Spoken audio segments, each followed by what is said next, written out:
We don't talk enough about the invisible labor of getting better at your job. The networking, the coaching, the mentoring, the growth mindset stuff. Professional development is often presented as empowering, and it can be.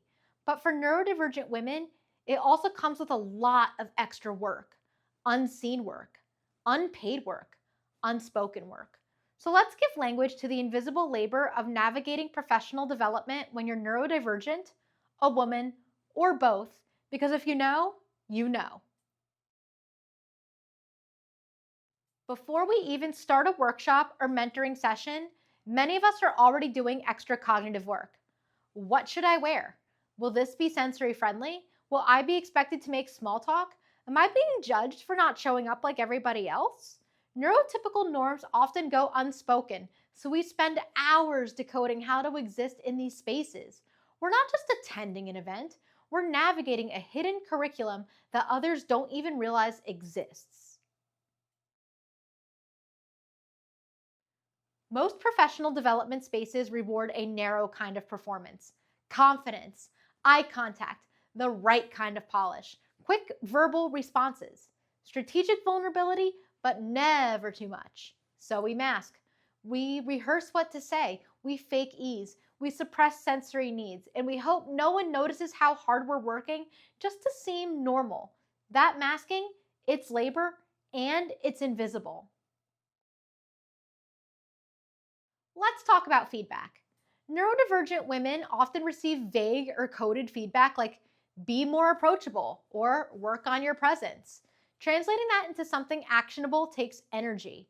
And often the feedback isn't about your work. It's about fitting someone else's mold. So we spend even more time filtering advice through a double lens. What do they really mean? And how do I stay true to myself while still growing? That translation work is invisible labor too. When professional development isn't built with neurodivergent people in mind, we have to build our own path through it. That means advocating for accommodations, asking for breaks, explaining why we prefer to write instead of speak, disclosing or not disclosing our neurodivergence, and managing whatever happens next. Self-advocacy isn't just a one-time thing. It's constant maintenance. It's courageous. It's necessary. And it's emotionally taxing. Being a woman in professional spaces already comes with expectations. Be likable, be collaborative, be assertive, but not too assertive. Layer neurodivergence on top, and it's a tightrope. If we speak up, we're too intense. If we ask for support, we're seen as needy. If we stim or disengage, we're not leadership material. So we're constantly adjusting, recalibrating, smoothing edges that were never the problem.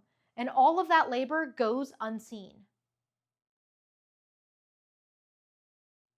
Many of us aren't just developing ourselves. We're educating others while we do it.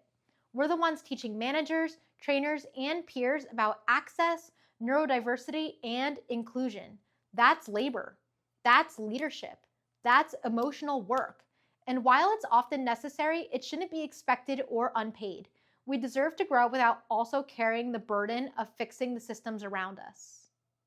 Professional development is supposed to be about potential, not about proving your worth.